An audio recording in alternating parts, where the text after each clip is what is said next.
علیکم ورحمۃ اللہ وبرکاتہ. د نوې ویډیو سره تاسو هرکلی و یو ملګرو. امید لرم چې تاسو ټول به روزو له خوشحاله وئ او د ژوند په مزو کې به وئ. ملګرو نن په دې ویډیو کې تاسو سره د اویس شهید باره کې یو اهمه خبره رامخې ته کوو چې د اویس پلار په یو تازه انټرویو کې د اویس شهید باره کې څه ویلي دي. آیا کو تاسو د دې نه ځان خبرول غواړئ کوټه پورې چا زموږ د چینل مخه نه سبسکرایب کړئ موږ د چینل مخه سبسکرایب کړئ د لې نشان ورڅخه خامخا ووهئ چې زموږ نوې ویډیو تاسو ته په اسانۍ دررسي. دوستان د ضلع چارسدې په خلیچن علاقه کې یو څو هفتې مخکې د اسلامي کالج سټوډنټ اویس چا ډېر بې دردۍ سره شهید کړی و او بیا یې په پټو کې ویشتی و او د هغې نه بعد سهل کې مور او پلار ته میلاو شوی و.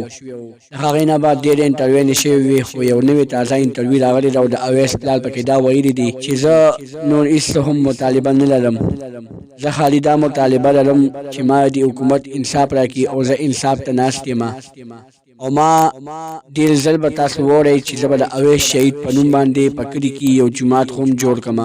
ما د هغه جومات دپاره ځمکه وقف کړه او په هغه جومات باندې مې کار شروع کړی دی. ما اویس شهید دپاره د اویس بچي دپاره په دې دنیا کې هېڅ هم څه ونه کړل، خو زه د اویس شهید دپاره هغه دنیا ښایسته کول غواړم او هغه دنیا والا ښه جوړول غواړم.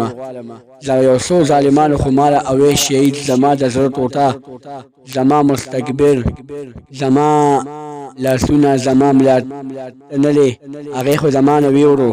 خو هغه ظالمانو ته زه خو هم دا وایم چې زه دومره کمزوری نه یم چې زه به دومره زر همت بایلم، زه دومره کمزوری نه یم چې زه به دومره زر ستاسو دلته کښېنم او ستاسو نه به سوالونه کوم.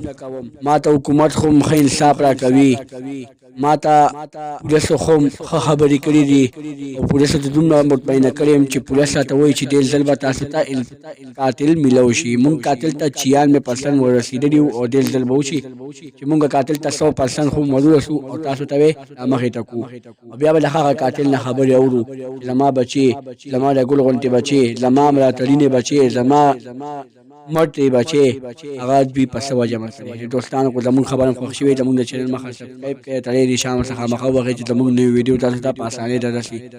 د دې ته اجازت غواړو د لوی الله په امان.